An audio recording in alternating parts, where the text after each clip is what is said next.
Boa noite, irmãos. A graça e a paz do Senhor aos irmãos. Neste momento, nós vamos iniciar mais um estudo da palavra do Senhor. Nós, todas as quintas-feiras, estamos estudando a palavra de Deus e estamos no Salmo de Romagem. E hoje é o Salmo de número 126. Deus abençoe a sua vida aí, Deus abençoe a cada um que está nos assistindo e vamos meditar e vamos olhar para a palavra de Deus nesta noite de quinta-feira.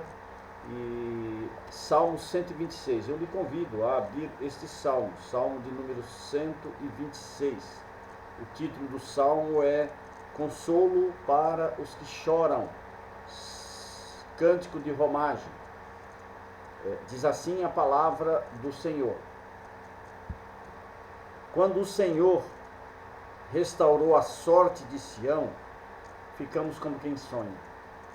Então a nossa boca se encheu de riso e a nossa língua de júbilo.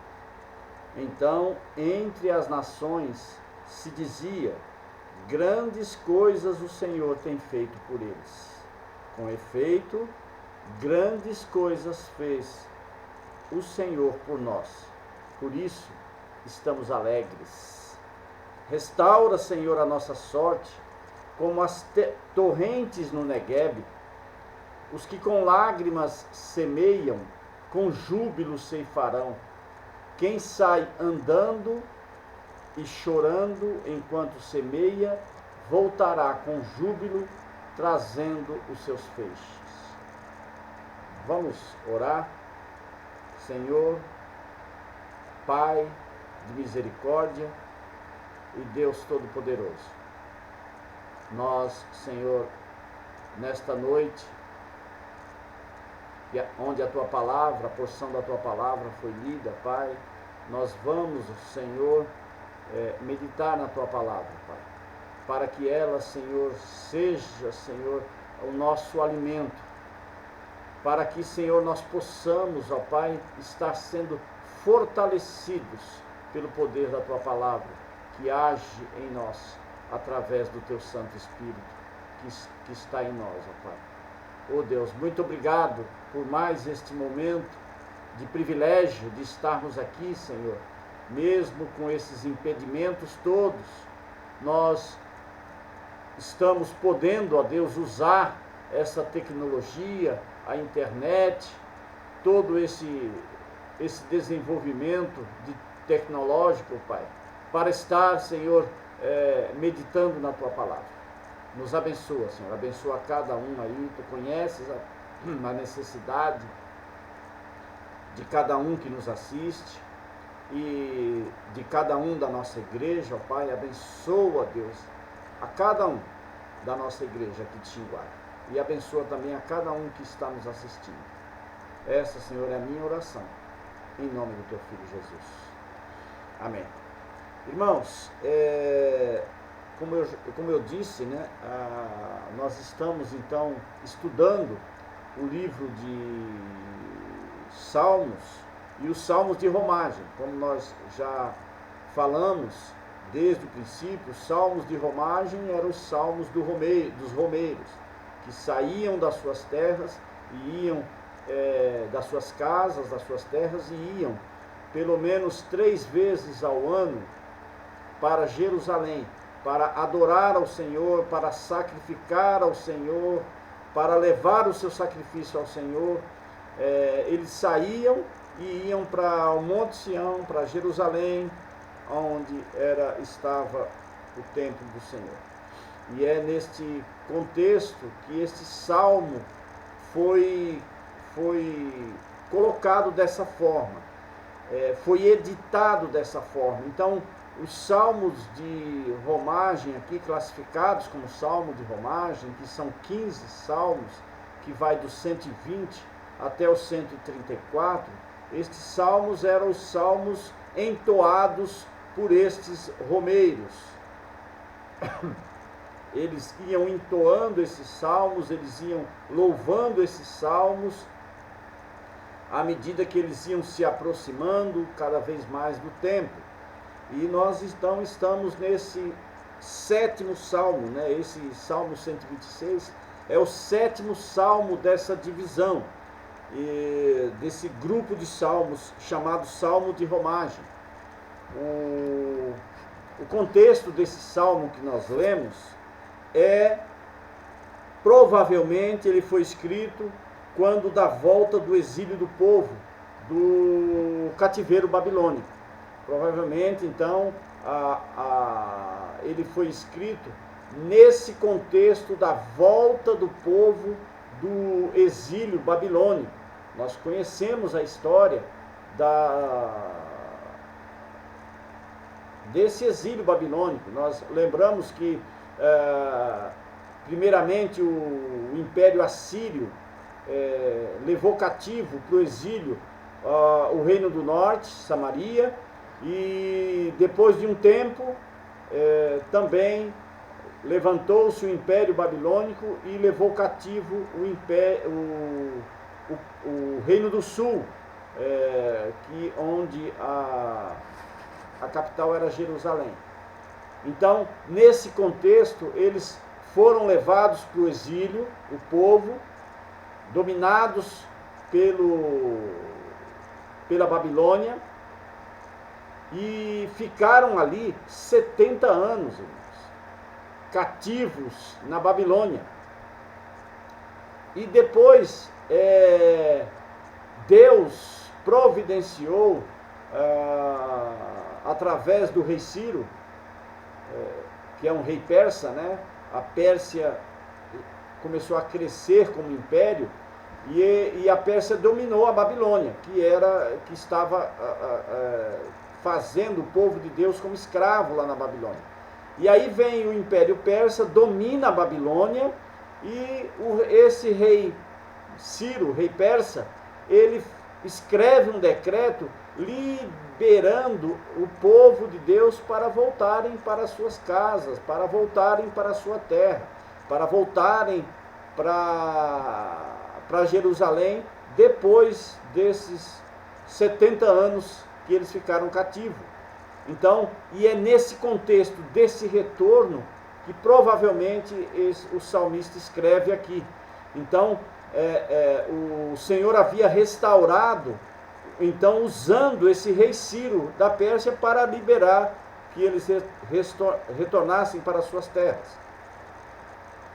E isso foi um momento de alegria, porque você imagina, 70 anos, o povo ansiando por aquela volta, ansiando para sair daquelas terras estranhas, aquelas terras onde eles não pertenciam a eles, aquelas terras onde aquele povo não adoravam ao mesmo Deus deles, era um povo que era idólatra, e eles começaram, né, apesar de que muitos deles se misturaram com essa idolatria, e essa era a questão que Deus sempre falava com o povo, mas você imagina a expectativa desse povo de voltar para a sua terra, de voltar para a sua casa, de voltar para onde eles tinham nascido, onde eles tinham crescido, onde eles tinham vivido, sabe, esse sentimento de exílio é um sentimento terrível, né? É um sentimento onde as pessoas que passam por isso sabem muito bem que é difícil se adaptar a uma terra onde você não nasceu, onde você não conhece, aonde você não sabe, e ainda mais nessa situação, eles foram levados cativos, né? Eles eram escravos lá, e então eles estavam ansiando isso por muito tempo, e aí Deus, pela sua divina misericórdia, liberou aquele povo e restaurou aquele povo para que eles voltassem. Só que ao retornarem, eles encontraram dificuldades para reconstruir as suas casas, os muros da cidade, e tudo isso está lá no contexto, né, de Neemias, de Esdras. Vejam lá, nesse contexto da palavra de Deus, em Neemias e Esdras, que conta exatamente esse momento, onde eles começaram a reconstruir os muros das cidades, depois começaram a reconstruir as suas casas. Só que isso aí não foi fácil, isso aí não foi tranquilo, porque quando eles voltaram para a sua terra, lógico que lá já tinha outros poceiros, outros habitantes, e habitantes esses também, esses poceiros também eram idólatras. E eles eram alvo até de chacotas, né? Como nós já vimos aqui em outro contexto, eles eram alvo de chacota daquele povo. Então, nós olhando para esse salmo, nós vamos ver então as formas de como permanecer alegre diante de uma dura realidade. Como não esfriar na fé diante das adversidades. E um primeiro ponto, uma primeira forma que quero trazer aqui nesta noite é olhando para os versículos 1 e 3. Aliás, esse salmo nós podemos subdividir ou dividi-lo, né, em três momentos, em três tempos. Primeiro, do 1 ao 3, que ele fala, o salmista aqui fala exatamente do passado. O versículo 4, que ele fala do presente. E o versículo 5 e 6, que ele, no presente, começa a olhar para o futuro. Então, essas três divisões que nós vamos fazer aqui no Salmo. Primeiro, do 1 a 3, nós podemos ver, então, como de que forma nós podemos permanecer alegres diante de uma dura realidade. E aí, primeiro, olhando para um passado glorioso. Contemplar tudo aquilo que Deus já fez por nós. Olha aqui o Salmo 126, o versículo 1. O salmista diz: quando o Senhor restaurou a sorte de Sião, ficamos como quem sonha. Então a nossa boca se encheu de riso e a nossa língua de júbilo. Então, entre as nações se dizia: grandes coisas o Senhor tem feito por nós. Com efeito, grandes coisas fez o Senhor por nós. Por isso, estamos alegres. Então, o salmista aqui, ele olha para trás e vê a maravilhosa restauração que Deus havia feito para esse povo que ficou 70 anos cativo.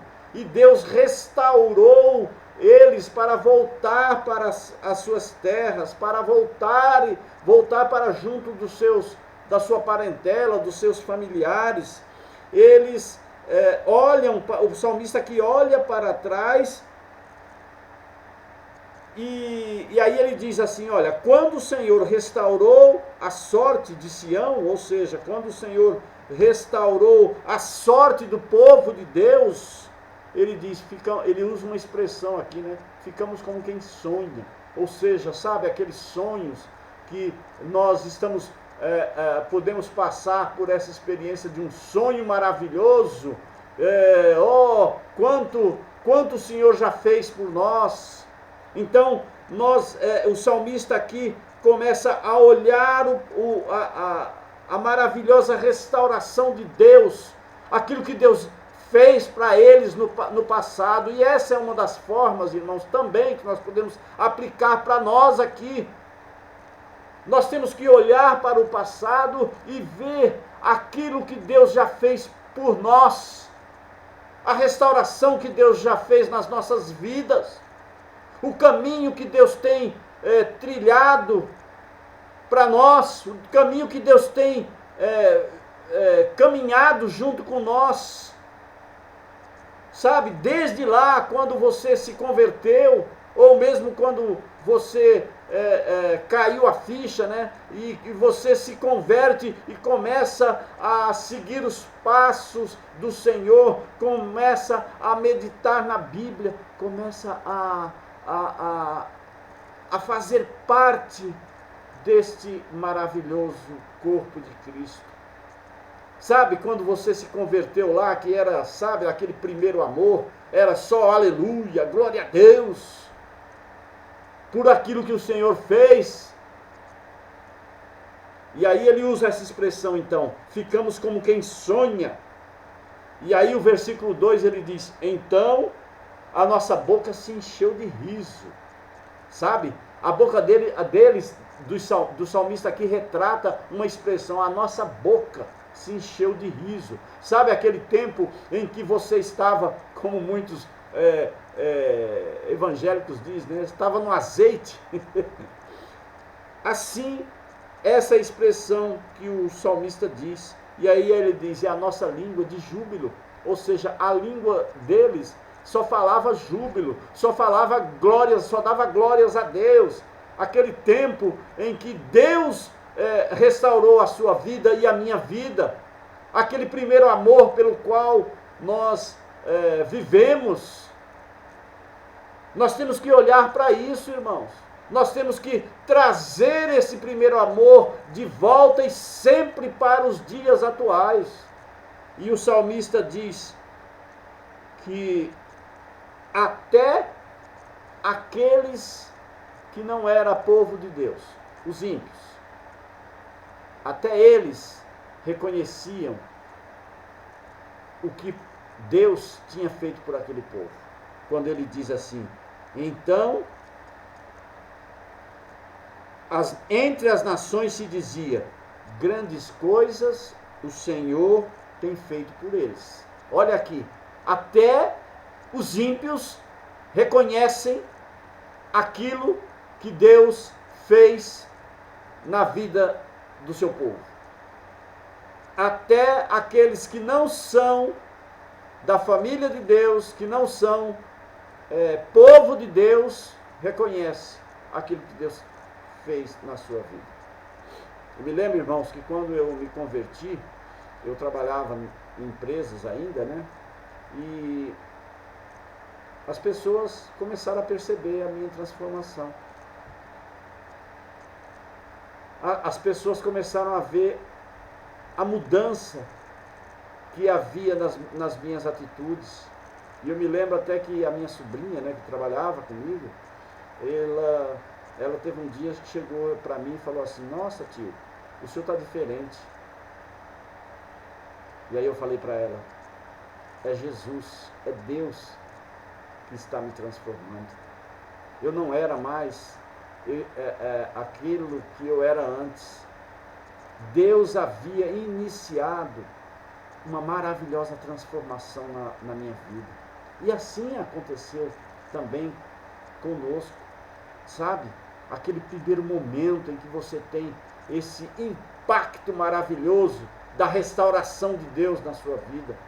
E é isso que o salmista retrata aqui, olhando o passado, para o passado glorioso que eles tiveram quando Deus restaurou a sua sorte, quando Deus os fez retornar para a sua vida. E aí o segundo momento aqui, irmãos, que eu quero trazer, é que nesse segundo momento, a forma como nós temos que permanecer alegres, mesmo diante de uma dura realidade. Irmãos, nós temos que olhar sim para o passado glorioso, mas só que nós não podemos viver de passado. O passado tem que ser um incentivo para nós. Como o profeta Jeremias diz lá em Lamentações 3, a partir do versículo 19. Ele diz lá, quero trazer à memória o que me pode dar esperança. Então nós temos que olhar para o passado para trazer à memória as promessas de Deus nas nossas vidas. Nós não podemos viver só do passado glorioso. Sabe por quê? Porque esses dias gloriosos, ficaram lá no passado. Ficaram lá. Agora, eles tinham que enfrentar a dura realidade da vida. Porque quando eles chegaram, irmãos, na terra deles, retornaram da terra deles, e não foram todos que retornaram. Alguns, houve levas, né, de retorno. E, então nem todos tinham voltado. Alguns tinham ficado por lá, pela Babilônia. E eles retornaram, e como nós já dissemos, eles retornaram e aí iriam enfrentar a dura realidade da vida. De reconstruir muros, de reconstruir casas, de reconstruir o templo que havia sido destruído. Eles não tinham mais nem templo para adorar ao Deus deles, ao nosso Deus. Então enfrentar essa dura realidade, ainda mais com chacota, ainda mais com os outros olhando para você, dizendo, olha lá, ó, não foi aquele ali que se converteu e agora está aí. Então, irmão, enfrentar essa dura realidade. E como é que o salmista mostra no versículo 4, de que forma nós podemos começar a enfrentar essa dura realidade? Por onde? Ele nos ensina aqui, no versículo 4, ele diz, restaura, uma oração. O salmista aqui faz uma oração. Restaura, Senhor, a nossa sorte, como a torrente no Neguebe. Então, se enfrenta a dura realidade com oração, colocando as nossas necessidades, colocando os nossos problemas, colocando as nossas infelicidades, a dureza da nossa vida diante do Senhor.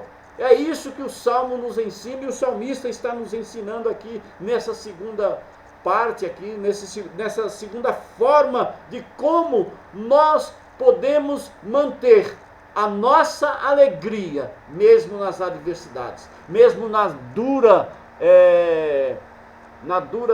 caminhada da nossa vida, mesmo na dura rotina, muitas vezes, que nós entramos.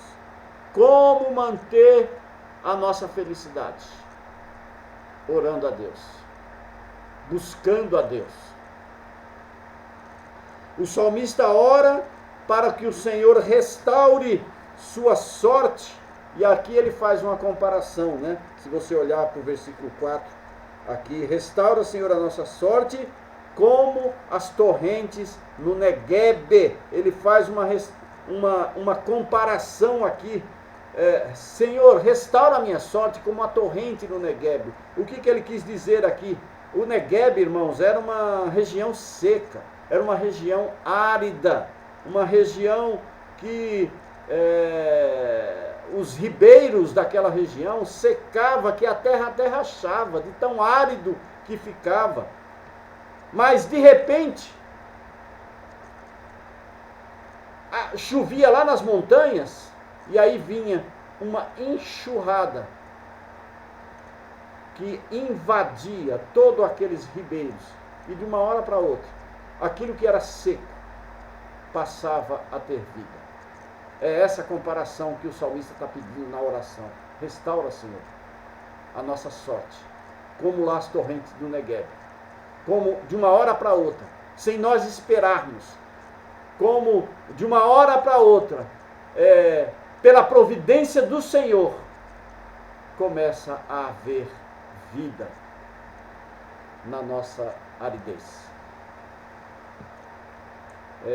Nós podemos imaginar como era essas torrentes do Neguebe, né? Quando a gente vê essas reportagens aqui das nossas cachoeiras. Lá em Minas tem muita cachoeira, e as pessoas iam lá em tempo mais seco, ficava lá na cachoeira tomando banho, e nos tempos de chuva houve muitos desastres nas cachoeiras lá. Por quê?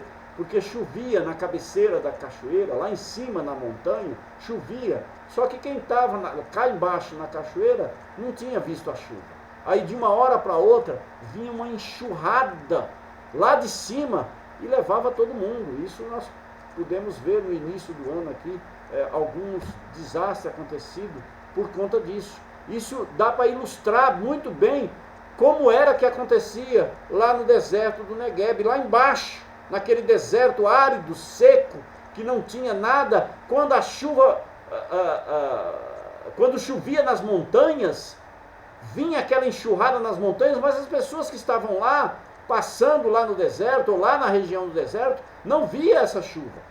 De repente vinha, tanto é que as pessoas que viajam, eu não tive ainda essa experiência, mas as pessoas que viajam para essa região, diz que essa região do Negueb, embora ser seca, eles transportam com carros por cima de pontes. E aí, quando você vai lá na seca, a pessoa até estranha, né? Olha aquilo lá, mas peraí, para que ponte nessa aridez toda aqui? É por causa disso, é porque quando vem a torrente, ela vem de uma hora para outra.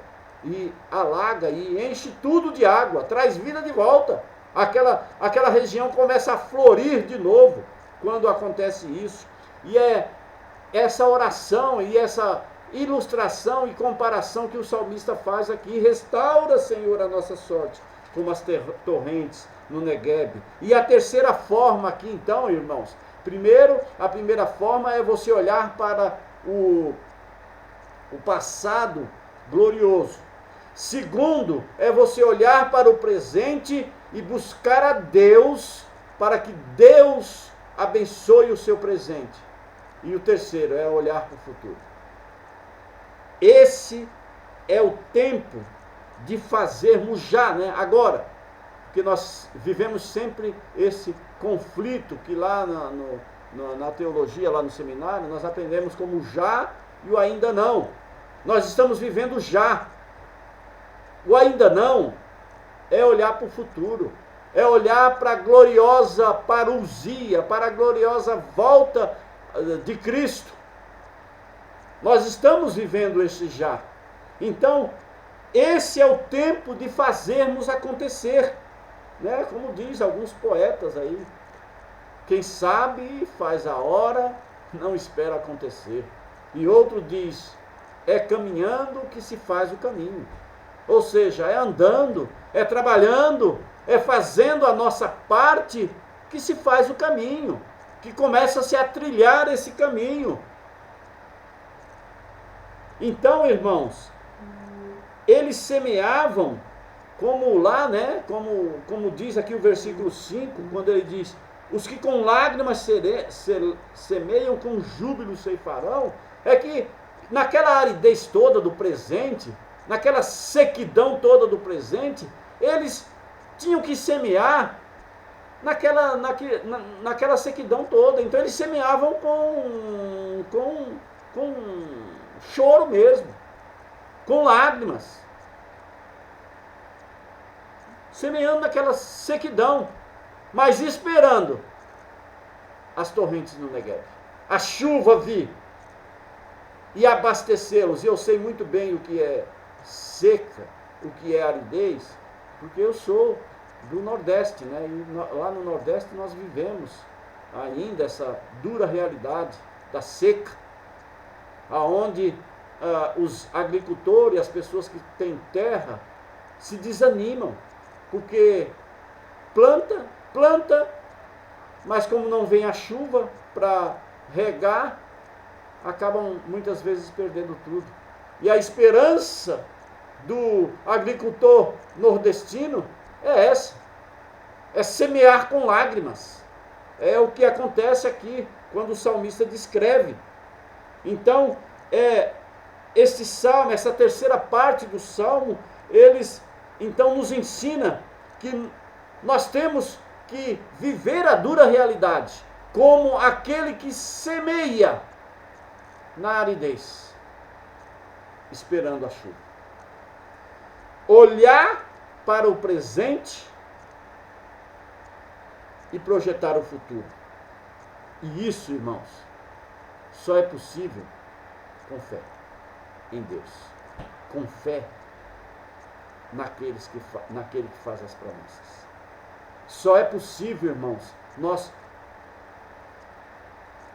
semearmos aqui, plantarmos aqui e esperar uma ceifa jubilosa, que é o que fala o versículo 5, né? Os que com lágrimas semeiam, com júbilo ceifarão. Olhando para o futuro, isso só é possível através da fé em Cristo Jesus.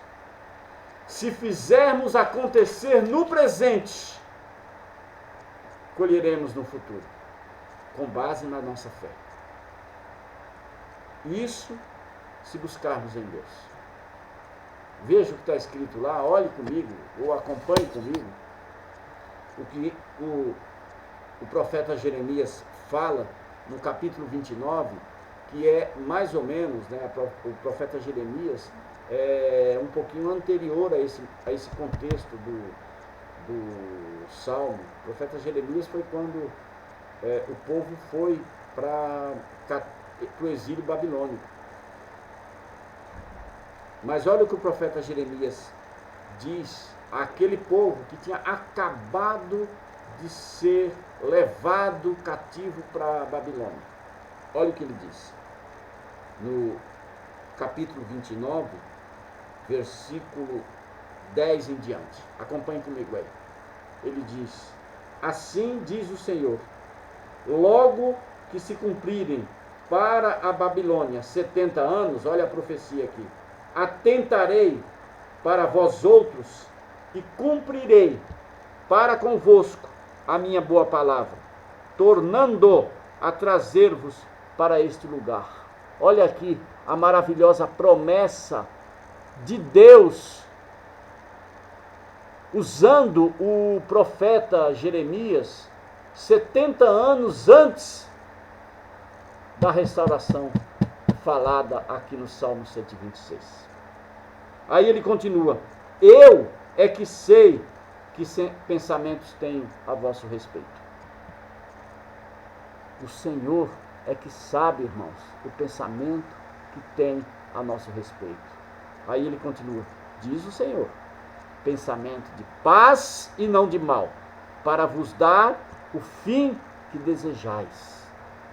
Ele continua: então me invocareis, olha aqui, me invocareis, passareis a orar a mim e eu vos ouvirei. Que promessa maravilhosa, irmãos, que Deus está dando ao seu povo aqui e nós podemos aplicar para nós. Ele continua no versículo 13, e aliás esse versículo é muito conhecido, né? Buscar-me-eis e me achareis quando me buscardes de todo o vosso coração. E aí no versículo 14, e serei achado de vós, diz o Senhor, e farei mudar a vossa sorte. Ó, a mesma expressão usada no Salmo. Muda, Senhor, a nossa sorte. Restaura, Senhor, a nossa sorte. Congregar-vos-ei de todas as nações e de todos os lugares para onde vos lancei, diz o Senhor, e tornarei a trazer-vos ao lugar onde vos mandei para o exílio. Irmãos, que promessa maravilhosa, irmãos. É por isso que nós temos que viver o futuro, viver o presente, olhando o futuro glorioso, aquilo que Deus fez por nós, aquilo que Deus já nos transformou, aquilo que Deus realizou já de transformação no nosso ser, nas nossas vidas, mas não só ficar olhando para o passado, mas viver o futuro, semeando, olhando para viver o presente, semeando, olhando para o futuro. Buscando o Senhor, Deus dos céus e da terra. Quero concluir, irmãos, dizendo que nós temos que lembrar o que Deus já fez por nós. Nos libertou do cativeiro do pecado, e isso é motivo de alegria, de júbilo, porque nós não vivemos mais cativos ao pecado.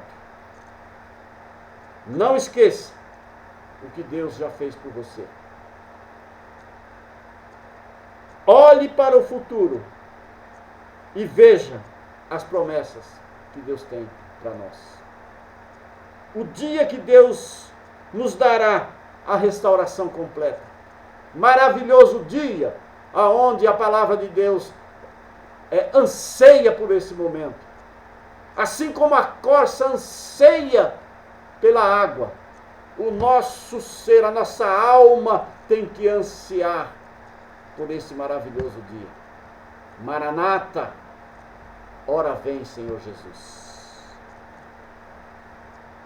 É assim, irmãos, que nós mantemos a alegria no presente, mesmo nas adversidades, mesmo nos perigos.